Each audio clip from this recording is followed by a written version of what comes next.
All right, well, welcome back to another Aligned Strategy session. So in these sessions, I essentially bring on different business owners, different experts in their industries, and we really just talk about how life and business can feel, and I would say should feel, when we're feeling aligned and feeling good about all the practices and techniques that we use. So I invited Kirsten with Intertwined Digital Marketing here today, and I'm super excited to have her. And really the reason why I invited Kirsten is because of the way she runs her business and the way she just approaches SEO with her clients and really putting emphasis on her clients' needs and building foundations versus just kind of that hype mentality that can come so often with the digital marketing and SEO. So I just really like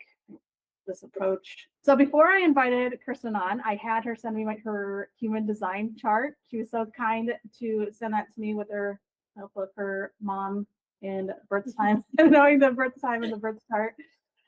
And so we'll bring that into the conversation as well. But something that really popped right away to me was how much she's living out her design in her business, which was really fun and cool to see. So just one example, and we'll talk more about it in our conversation, is the office hours that she provides. So one of the profile lines that Kirsten has is she's a 5-line, which essentially means that she's really good at offering solutions for people and being kind of like go-to person for people. And I also, as a projector, she likes being invited in. So by offering SEO office hours to people, she's inviting questions in, answering the questions, and being seen as that expert. And I know personally, I've emailed Kirsten many times when it comes to SEO. I mean, like, I'm hearing all these things about AI and how we're showing up in search. What do you think about that? So she's definitely living out her design and her profile in terms of honoring and being that resource for people. So yeah, welcome, Kirsten. Thank you for being here. I appreciate you saying yes. Thanks for having me. This is a really good idea to get aligned. Yeah, for sure. So yeah, thank you. So when you think about the way you practice SEO, what tells you something is aligned? So not like just effective for your clients, but actually supportive of the person behind the business that you're helping. That's a good question. And that's kind of like where I see a difference in like my idea of SEO and more like of a cookie cutter kind of traditional SEO agency. Is that's kind of something that's really important to me, is making someone's website reflect them better, because a lot of times like with small businesses, clients don't have a whole ton of time to work on their website, so a lot of them will just like launch it really quickly at the start and then rarely go back to it. So whereas a lot of like SEO companies will kind of just, if you're a dog walker in San Antonio, they'll just make sure that like it just says in big letters like dog walker San Antonio, and that's kind of a lot of times that's kind of the extent of what they'll do. But what I always try to do is like, my goal is always just to make a better website, and a website that like actually fits that person. So like oftentimes like we kind of forget to talk about who we are on our website, but you have to think about like, if you were a user, like why would someone want to work with you? So I always try to get my clients to like, and they know themselves, I don't know them that well usually, so it's like I have to try and get them to really show who they are on their website more. So yes, they are a dog walker in San Antonio, but like, when did you get started doing that? And why do you love it? And just really fleshing out the content on a website is something I'm really passionate about. And, sometimes people are like, well, are you a content writer? And it's like, no, I don't really like content writing, and I don't consider myself a content writer. But if I get to someone's website and it says a heading and maybe a sentence and a picture, and then it's like book now, it's like, that's not going to get anybody. And if we get Google to discover the site, that's great. But like no one's going to do anything once they get there. So, and Google probably won't discover the site. So like the more we're offering Google and the more we're offering users, obviously the better SEO, but also the more conversions and like results we get. So yeah, that's kind of the difference between like traditional SEO, which is just like, let's throw a keyword on a page versus like, let's make this page actually speak to who this person is so that Google knows, but also so that users want to work with them. So Yeah, that's super interesting. So essentially, I imagine, I mean, that's what I would say people are coming to you for, like chasing an algorithm, right? They're just like, I just want to show up. I want people to click on my website, but you taking it one step further and saying, cool, like, yes, I can show them your website, but I mean, if nothing happens once they get on your website, like really, what's the point? yeah. Is that, you think that's like a tough conversation to have with somebody, or like if somebody's like, you know what, like trying to take advantage of, you know, chat GPT and those algorithms and all that kind of stuff? Yeah. Yeah. It's kind of funny. A lot of times I'll get in little battles with my clients because, yeah, like sometimes, you know, it will be that they don't have the time to tell me more about their business or like write something. So it's kind of like pulling teeth at times. Or the flip side is like, well, there's like two flip sides.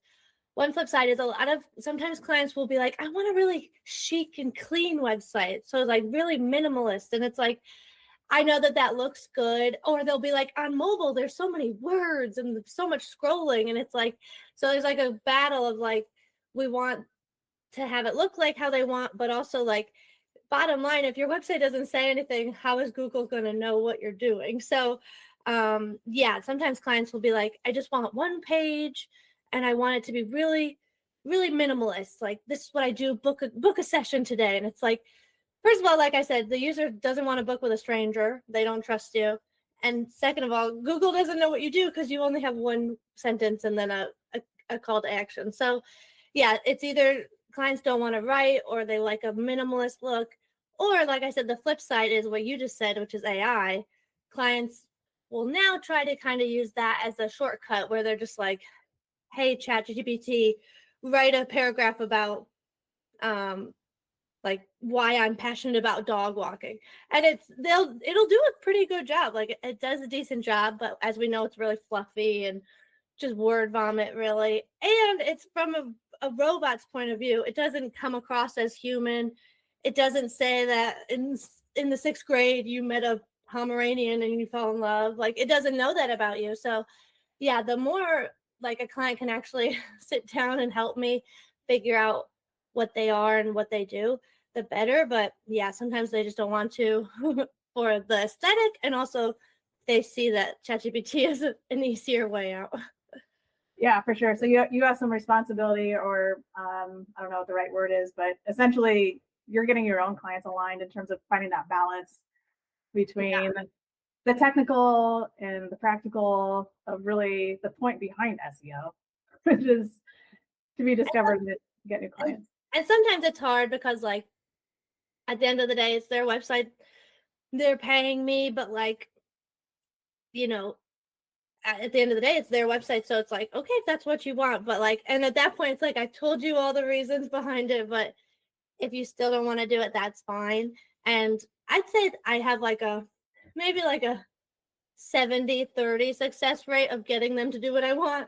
But that 30% that doesn't do it, they won't get the results. And then they'll ask me, why am I not getting results? And it's like, well, because we didn't do what I said we should do. So yeah, sometimes it's tricky. Like, because like I said, at the end of the day, it's like, I care, but I don't care as much as you do. So yeah, sometimes I kind of give up, but I'm like, yeah, we'll just do it your way. It's fine.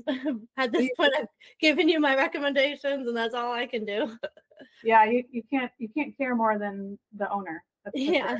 That's super interesting. So another thing that's so interesting, I think, in your chart, what I think you've kind of alluded to already, is kind of like your you have a 3 line, which basically means you are meant to like experiment and find the best ways and kind of learn from trial and error. So as you've had the business and have worked with clients in this way where you're, you know, kind of finding that balance between the purpose of SEO and really the end game, which is to bring a client into a new client into your client's world. What has changed for you in the way you approach, or what have you found maybe what has worked or not worked, maybe in the beginning versus like where you are now?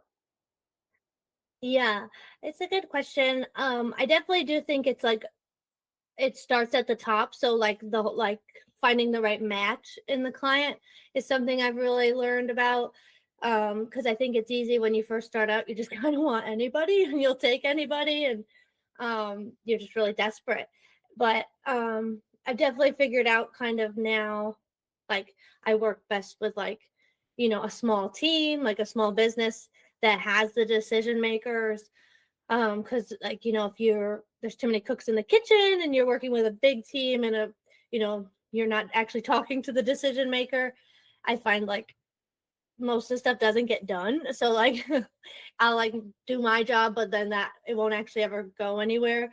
So I do like working, like with the smaller teams and the smaller companies, just because like what we talked about earlier, they care a lot because it's their their life their butt on the line. Like, so they are really, I like a client that like actually cares about what we're doing and is actually paying attention, because if not, I'll end up getting those kinds of questions and it's like, well, like we already talked about this, or like, the reason we're doing this is because, like I said, remember we're doing this like, so a client that actually pays attention and cares, and is the decision maker and wants things to get done quickly because like they want the SEO to work as quick as possible. So yeah, I think, like I said, just finding and selecting the right clients is kind of key, because if not, I mean, it's nice to get a client and get obviously the contract and the pay, and that's great, but yeah, like I get fulfillment when they get results, and if we're not getting results or we're not getting the actual stuff on the website, it's like I feel like I'm doing a disservice to them, even though they're the ones not answering the emails and stuff. So yeah, it's nice to actually work with clients who care and who we can actually get some stuff done, because it brings me joy. Yeah, I mean, that makes a lot of sense. And that's obviously, I preach that all the time with the client attraction stuff, or it's just like the ideal client work that we do, because yes, we're doing this for a living and we need to put food on the table. But if you're not working with people that you want to work with and they're not aligned in that way, it can make things very frustrating or unfulfilling. And when we're out of alignment, we can't do our best work. And we all want to deliver good results, and it's hard to do that when we're not working with aligned clients or like our ideal clients. So yeah, I mean, that makes total sense to me. So yeah, your whole book I would say like there's like also, it's sweet spot though of like a small business, small team, but also one that understands kind of, it's tough working with someone who is almost like a desperation, and like you almost don't want a too small a business where it's like they need this to work for their business to succeed, because I never want what I'm doing to be like the make or break for someone. And I need a client that can understand that like this takes time. It's not an overnight thing. So because yeah, those clients just honestly cause a lot of stress if they're like, why aren't we getting any leads? And it's like, well, we just put it on the site yesterday. So yeah, it's funny. It's like a fine line between like, I don't want to work with huge companies, but I also don't, the solopreneur that's like very stressed out and like, yeah, that's, those are the kinds that kind of will also do some scope creeping and like, message you all the time, and it's like, we have a contract, we have to stick to the the budget and the time frame that we're working with. So yeah, it's like a fine line of like a nice small business that understands a contract and understands SEO enough to know that it's not a magical overnight secret. Yeah, and I feel that all goes back to alignment and trial and error. Like, you don't know those things when you first start a business. You don't know what you don't know. So like, you don't know what to look out for Yeah. in terms of a client and a good fit, and those things you just kind of learn over time, hopefully if you're paying attention. Yeah. Yeah, no, And it's totally trial and error. Because like I said, I used to just accept anybody and just figure it out. And then it's like, oh, okay, this is this is causing a lot of more stress than it's worth. Or it's like I'm not getting any kind of fulfillment out of like, the ones that we're not actually getting anything done. So yeah, you kind of start to find, like you said, that like that nice fit and alignment, and you're like, oh, this is the perfect client. yeah, oh, and they feel so much better, especially when you've had, the trial and error before that, for Yeah. sure. Do you tell somebody, so new clients coming on, so you're onboarding them, what do you tell them in terms of like expectations around SEO and your role versus their role? Yeah. As like a people pleaser, which I don't know if that's what my human design said or not, but I'm like a total people pleaser. So sometimes I do have a hard time with what's the word? Boundaries and like hard conversations. So sometimes I do think I could do a better job at like setting the expectations at the beginning, like here's how it's gonna work and like here's what you can expect. So yeah, I do think I could do a better job at that, but yeah, when I do get the questions, um like you said, I kind of like to educate. So a lot of times I don't do much proactive coaching, but when I do get the questions, I think I do a good job of like educating with my responses. So like, I'll get a client who will pay really close attention to the rankings, which rankings are very, very just like turbulent and they change all the time. But yeah, like I get a client who's like really obsessive with the rankings, and they're like, I noticed that I'm just going to keep using this dog walking thing. Dog walking San Antonio fell from position 2 to 10. What's that about? Like, I have to kind of use it as an educational moment and say, like, that's going to happen. Like, there's no way around that.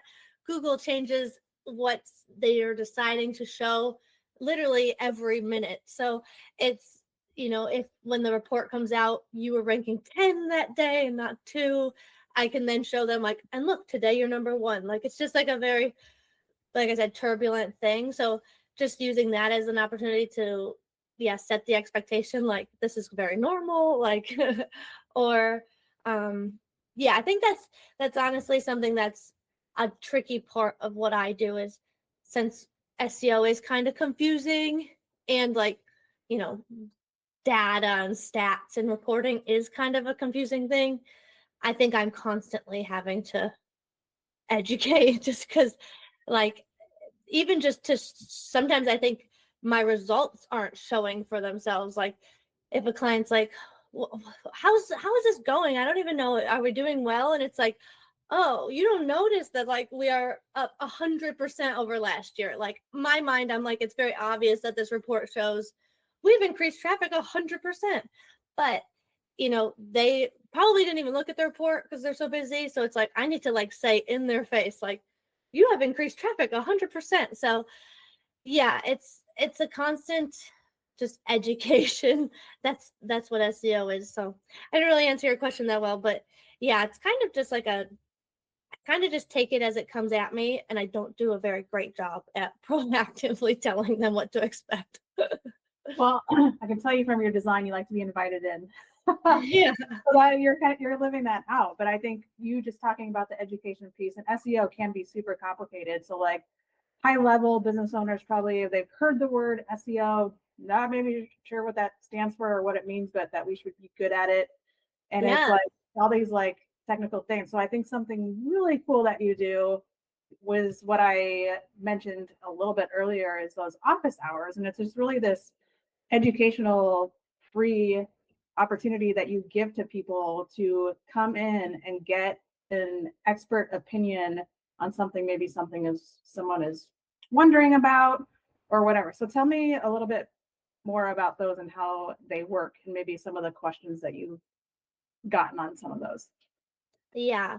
One more thing just about like what we were just talking about that makes it hard to not proactively set someone's expectations is sometimes, and maybe it's like more of like an onboarding thing, like figuring out what they already know. Sometimes it's hard to set expectations because I don't know what they know, and it doesn't come up until later. Like I've had clients before who we've signed the contract clearly states like SEO, organic traffic, blah blah, and then they'll be like, well, how are we going to get these Google ads to do better? And it's like, oh no, like I don't do Google. Like, so it's just like crazy that like when you don't know what they know. And then at that point, then I, like I said, I take it as it comes. So that's the moment where I have to say, so Google ads is paid media and I actually do organic traffic, which is totally different. So yeah, so that's kind of what I've learned is I can try to be as proactive as possible, but then I'm hit with curveballs like that and I'm like, oh my, I didn't expect that one. So yeah, it's just tricky. But yeah, so office hours, yeah, it's like a free just program that I started, gosh, I think in like 2024 now.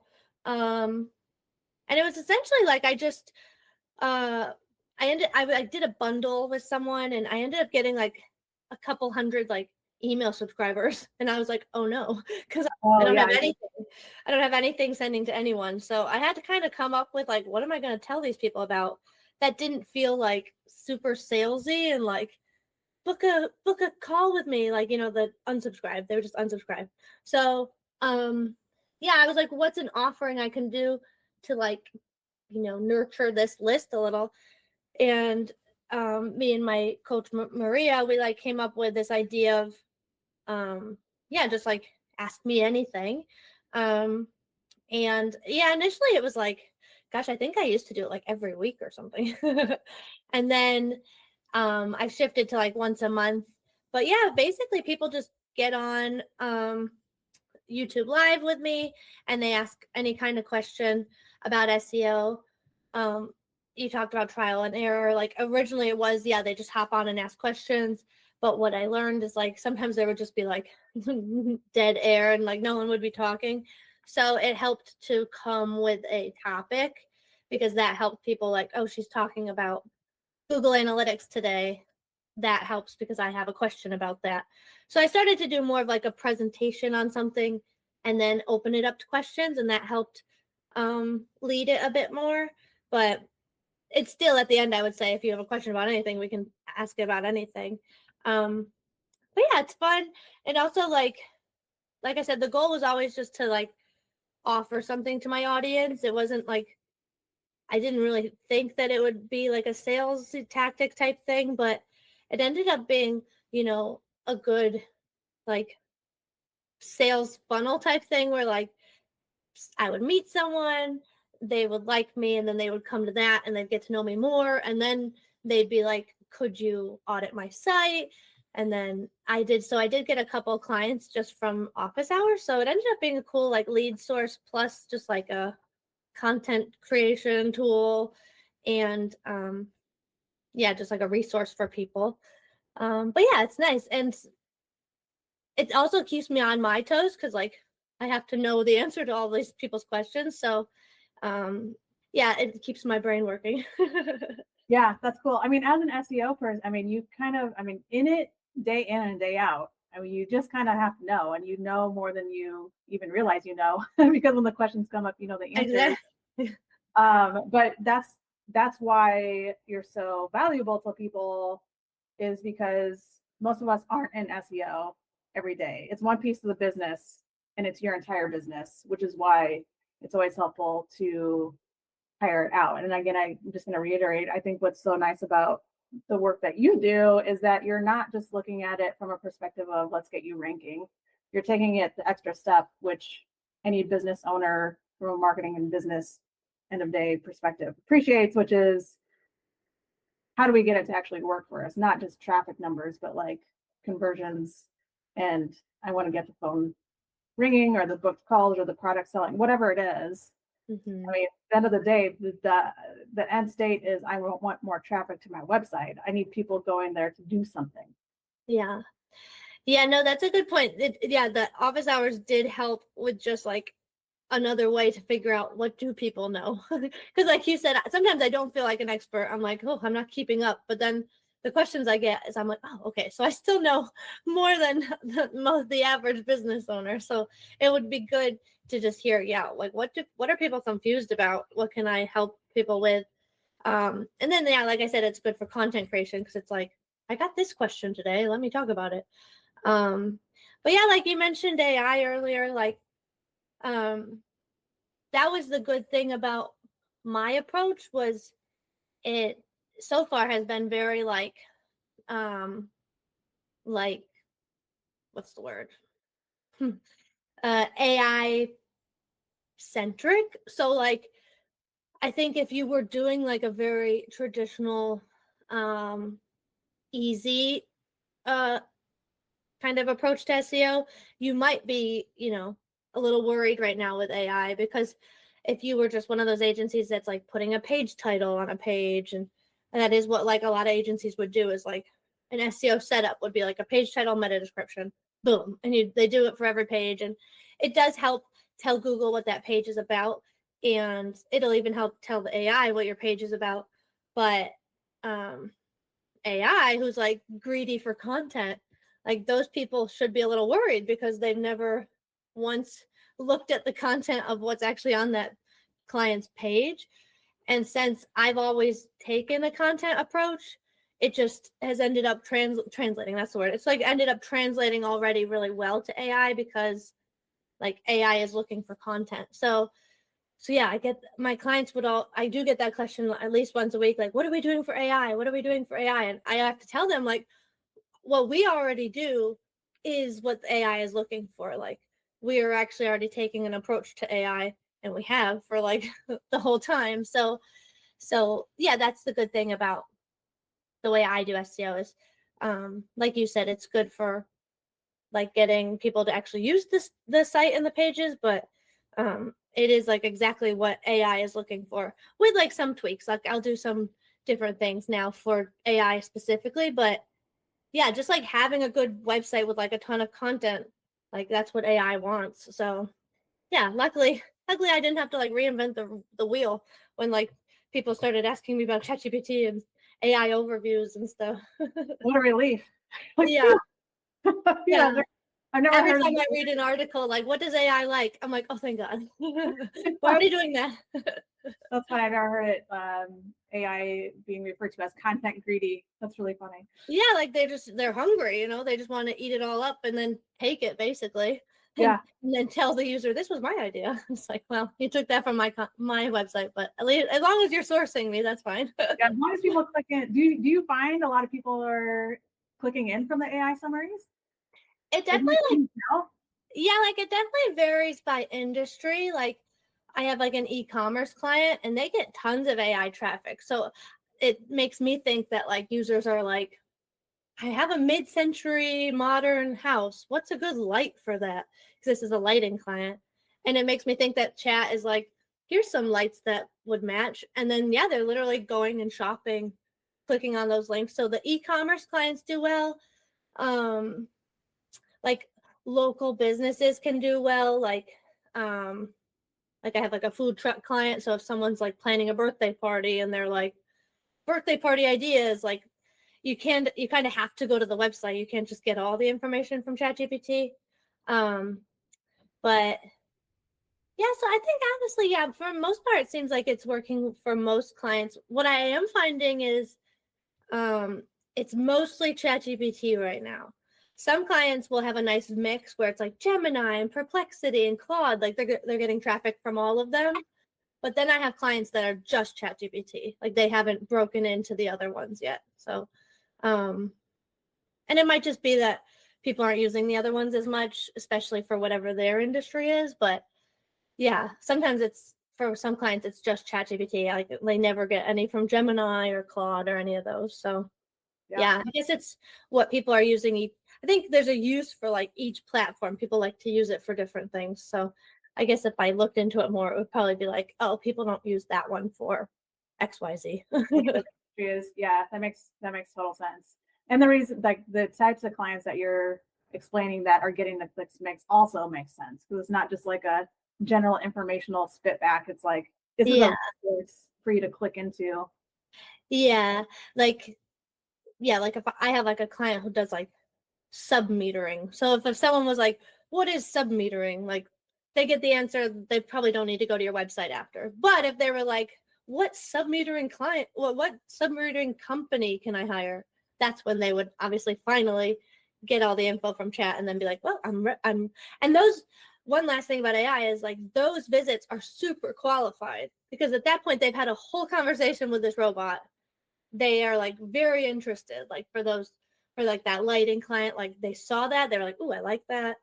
For like, yeah, when they're searching for the company for their birthday party, like, oh, they've already talked it through with chat and now they're like, I'm ready to book. So it's definitely quality right now and not a ton of quantity because people are still using Google, you know, it's rising ChatGPT, but like when you look at the numbers, it's like, oh, so Google still owns like 98% of the searches or something like. Oh, wow. So I just pulled that number out of thin air, but it's something like that. Like It's something really you'll see chat rising, you're like, oh, this is crazy, and then it'll be like, but Google's still like this. So yeah, they still dominate. so definitely quality versus quantity right now. Yeah. Okay. That all makes sense. Yeah. Okay. I think we'll wrap up there, but I know this might have prompted some questions for people that want to ask further questions about that. So do you want to talk about how people can find you, maybe find the links to the SEO office hours or just to get in touch in general? Yeah, so I will put the links to office hours. I'm hoping to get those back started this year, 2026. I took a little break when I got a little too busy in the fall of 2025. So yeah, those should be starting back up. And then another way is I do SEO audits for people for free. So I'll include the link to those as well. But yeah, I actually I hired somebody this past year to like help me. So like I have more time now to actually do the audits. So for a while there, I wasn't advertising that because I was too busy, but now I have someone helping me. So yeah, if you're interested in just learning basically like how your website stands right now, like a baseline, and then just some quick recommendations. That's also something that I like to do for people because I'm a protector, I guess. That's so nice. Yeah, it's such a value add because again, I feel like we all kind of know the word, but don't really, have a lot of us don't have the time or interest to really dive in. So a nice foundation or a benchmark is a better word. Nice benchmark is always nice to at least, have some knowledge around where we stand with all of it. So I think that's awesome. Yeah, and like we said, some people don't know what they don't know. So sometimes people will be like, my website's not getting any traffic, or like, I don't think it's doing well organically. And then, sometimes they're right. And a lot of times they're right. But sometimes it's like, oh, did you know you're actually already ranking for this keyword? And so sometimes it's cool just to tell people, yeah, like you said, their benchmark. And then, yeah, like I'm a business owner, so I know how we don't have any time. So I try to just do some quick, like this, if you could do 5 things, this is what I would say to do. And then, some business owners will do that. Other business owners will be like, why don't you do it? So it's fun. Yeah, that's really cool. That's a nice gift for everybody. And, nice for you to be able to see too, kind of just how, things are performing across. It gives you a nice snapshot of what business owners are doing. So that's really cool. All right. I'll put the links in all the links that you talked about. We'll make sure we're in the video, and then we'll put a contact information link too, so people can get in touch with you. Any final parting words about alignment in general or anything about the business that you want to share, or are you feeling complete? I think I feel good. I think I would just kind of like what we said, I would just recommend like a business owner goes to their website and looks at it, honestly, because I don't look at mine enough. So you might find that the bottom says copyright 2023 or that it says, the wrong year, or says you have 3 dogs and now you have 5. I don't know. So just, yeah, I would just say to take a look at your website every so often and fix it accordingly and keep it fresh. Like, as you said that, I'm like, oh, I bet my year is not right on Yeah, mine. I don't think mine is either. That's such a good point though. So like, would you recommend like putting like almost like a calendar reminder on like every 6 months or something just to go like take a peek? Yeah, and honestly, like we're talking about AI loves fresh content. So, whereas like in the old days, I would say to people like, if it's working, just kind of let it be. But we are finding now that like Google and AI, they like, some tweaks here and now, or, literally just updating from like a 2026 perspective on something. AI loves that kind of stuff. So yeah, if you have the time, it's good to revisit your site every so often, but I know a lot of us don't have the time. Well, that's why we can hire people like you. So Yeah. that's perfect. All right. Well, thank you so much for your time. I really, really appreciate it. And we'll talk again soon. Yeah, thank you so much.